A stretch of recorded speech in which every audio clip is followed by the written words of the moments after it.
ఇప్పుడే అందిన breaking news ని మనం చూస్తూ ఉన్నాం. పలువురి పరిస్థితి విషమంగా ఉందని మనం మాట్లాడుకున్నాం.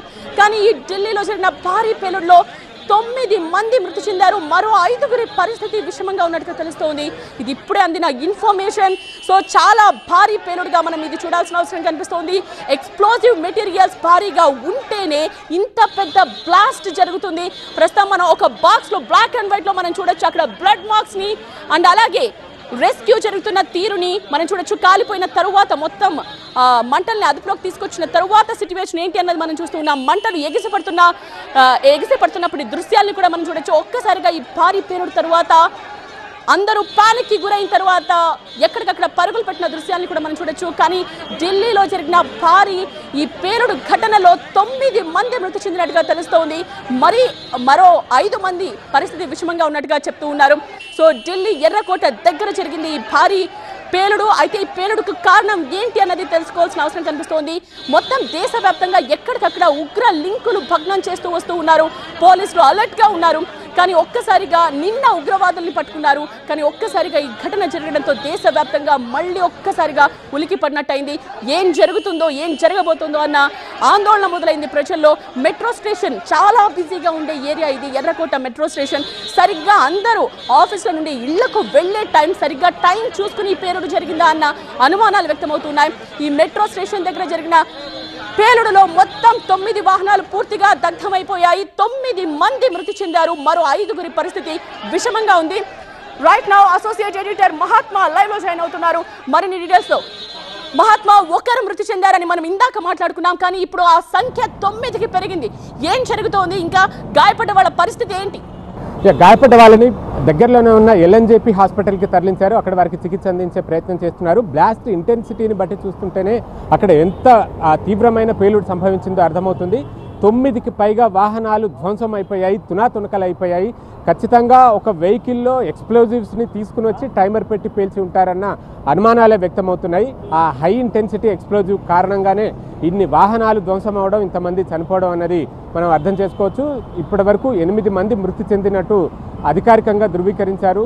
8 మంది కూడా మగవాళ్ళే. అది ఎర్రకోట గేట్ నెంబర్ 1 దగ్గర పార్కింగ్ ఏరియాలో పార్క్ చేసిన వాహనాలు, అందులో కార్లు ఉన్నాయి, బ్యాటరీ ఆటోలు ఉన్నాయి, అనేక రకాల వాహనాలన్నీ కూడా అక్కడ ఉన్నాయి. వ్యక్తిగత వాహనాలతోటి అక్కడికి వచ్చి పార్క్ చేసి ఎర్రకోటను చూడడానికో లేకపోతే ఎదురుగా ఉన్న చాందినీ చౌక్ షాపింగ్ చేయడానికో వచ్చిన వారి వాహనాలే అవన్నీ కూడా.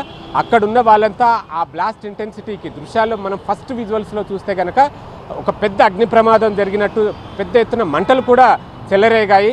సో అంత మంటలు చెలరేగడం దాని తీవ్రతకు నిదర్శనంగా మనం చెప్పుకోవచ్చు. ఈ ఢిల్లీ సరౌండింగ్ ఏరియాస్లో ఎక్స్ప్లోజివ్స్ని ఈరోజే గుర్తించి దాదాపు కొన్ని టన్నుల్లోనే ఎక్స్ప్లోజివ్ మెటీరియల్స్ని స్వాధీనం చేసుకున్న రోజే ఇక్కడ పేలుడు జరిగింది. అంటే ఉగ్రవాదులు ఒక ఖచ్చితమైన వ్యూహంతో పెద్ద ఎత్తున ప్రాణహాని కలిగించాలన్న ఒక ఉద్దేశంతో ఉన్నట్టుగా మనకు స్పష్టంగా అర్థమవుతుంది. అనేక రకాల ఉగ్రవాద సంస్థలు భారత్పై కుట్ర పన్ని ఉన్నాయి. ఆపరేషన్ సింధూర్ సమయంలో పాకిస్తాన్లో ఉన్న లష్కరే తోయిబా, జైషే మహమ్మద్ వంటి ఉగ్రవాద స్థావరాలను, హెడ్ క్వార్టర్స్ను భారత్ ధ్వంసం చేసినప్పటి నుంచి భారత్ మీద పగతోటి రగిలిపోతూ ఉన్నాయి. కాబట్టి ఆ సంస్థలే ఏమైనా ఈ తరహా ఉగ్రదాడికి పాల్పడి ఉండవచ్చన్న ప్రాథమిక అనుమానాలు అయితే కలుగుతున్నాయి. ప్రస్తుతం ఘటనా స్థలంలో ఆధారాలు సేకరించే పనిలో అటు దర్యాప్తు సంస్థలు, నిఘా సంస్థలు, ఫోరెన్సిక్ బృందాలు ఉన్నాయి. మరొక వైపు ఢిల్లీ ఎంటైర్ సిటీని హై అలర్ట్ చేశారు. ఈ పేలుడు నేపథ్యంలో మరికొన్ని ప్రాంతాల్లో కూడా, అంటే సహజంగా ఉగ్రవాదులు ఎప్పుడు కూడా సీరియల్ బ్లాస్ట్లు అనేవి చేస్తూ ఉంటారు. రద్దీ ప్రాంతాలను టార్గెట్ చేసుకుని అక్కడ ఎక్స్ప్లోజివ్స్ని అమర్చి ఒక టైమర్ సహాయంతో వరుసగా పేలుళ్లు జరుపుతూ ఉంటారు. సో ఈ నేపథ్యంలో మిగతా ప్రాంతాల్లో కూడా హై అలర్ట్ని కొనసాగిస్తున్నారు. రద్దీ ప్రాంతాలు, రద్దీ మార్కెట్లలో పోలీసులు తనిఖీలు, బాంబ్ స్క్వాడ్ తోటి, డాగ్ స్క్వాడ్లతోటి తనిఖీలను సైతం నిర్వహిస్తున్నారు. ఒక్క ఢిల్లీయే కాదు, దేశంలోని అన్ని నగరాల్లోనూ అలర్ట్నెస్ అనేది కొనసాగుతుంది. ఎందుకంటే ఉగ్రవాదులకు టార్గెట్ కేవలం ఢిల్లీ మాత్రమే కాదు, గతంలో ముంబైలోనూ మారణహోమాలు జరిగాయి, హైదరాబాద్ నగరంలో సైతం అనేక ఉగ్రవాద దాడులు జరిగాయి. కాబట్టి అన్ని ప్రధాన నగరాల్లోనూ ప్రస్తుతం హై అలర్ట్ అనేది కొనసాగుతుంది. ఇప్పుడు అక్కడ ఇమ్మీడియట్గా అయితే ఈ రెస్క్యూ ఆపరేషన్స్, అంటే గాయపడ్డ వాళ్ళకు హాస్పిటల్కి తరలించి చికిత్సను అందించే ప్రయత్నం, అలాగే at the same time investigation వేగంగా ఇన్వెస్టిగేట్ చేస్తే ఆ కుట్రకు పాల్పడిన ఉగ్రవాదులను పట్టుకోవడానికి స్కోప్ ఉంటుంది. తద్వారా వాళ్ళ తదుపరి ప్లాన్స్ ఇంకేమైనా ఉంటే వాటిని ముందుగానే పసిగట్టి భగ్నం చేయడానికి ఆస్కారం ఉంటుంది. కాబట్టి అన్ని దర్యాప్తు బృందాలు, ఇటు ఢిల్లీ పోలీసులోని స్పెషల్ సెల్తో పాటుగా నేషనల్ ఇన్వెస్టిగేషన్ ఏజెన్సీ ఎన్ఐఏ బృందాలు అక్కడికి చేరుకుని దర్యాప్తును చేస్తున్నాయి. ఇంటెలిజెన్స్ బ్యూరో జాతీయ నిఘా సంస్థ ఇంటెలిజెన్స్ బ్యూరో అధికారులు సైతం అక్కడికి చేరుకుని ఇన్ఫర్మేషన్ అంతా కూడా గ్యాదర్ చేసే ప్రయత్నం చేస్తున్నారు. ఇలా మొత్తంగా ఈ ఉగ్రదాడి దేశ రాజధాని ఢిల్లీని టార్గెట్ చేయడం, అందులోనూ ఈ ఎన్డీఏ ప్రభుత్వం వచ్చిన తర్వాత మొట్టమొదటిసారిగా చెప్పుకోవచ్చు ఢిల్లీని టార్గెట్ చేయడం అనేది. అందులో అది కూడా ఎక్కడైతే ప్రధానమంత్రి ఆగస్టు 15వ తేదీన స్వాతంత్ర దినోత్సవం రోజున ఎర్రకోట మీద జెండాను ఎగరవేస్తారో అక్కడికి అతి సమీపంలో ఉన్న పార్కింగ్ ప్రాంతంలోనే ఈ పేలుడు జరిగింది. అంటే ఉగ్రవాదులు ఒక స్పష్టమైన సందేశాన్ని ఇవ్వాలని, ఒక హెచ్చరికను ఇవ్వాలని చెప్పి చూస్తున్నారని మనం అర్థం చేసుకోవచ్చు. కాబట్టి ఇప్పుడు మొత్తం అన్ని దర్యాప్తు బృందాలు, అన్ని దర్యాప్తు సంస్థలు కూడా హైయెస్ట్ లెవెల్ ఆఫ్ అలర్ట్నెస్ని కొనసాగిస్తున్నాయి. ఈ డెత్ టోల్ కూడా ఇంకాస్త పెరిగే అవకాశం, అంటే గాయపడ్డ వారిలో కొంతమంది పరిస్థితి విషమంగా ఉంది. ఎందుకంటే ఆ ఎక్స్ప్లోజన్ ఇంటెన్సిటీని బట్టి చూస్తుంటేనే మనకు అర్థమవుతుంది.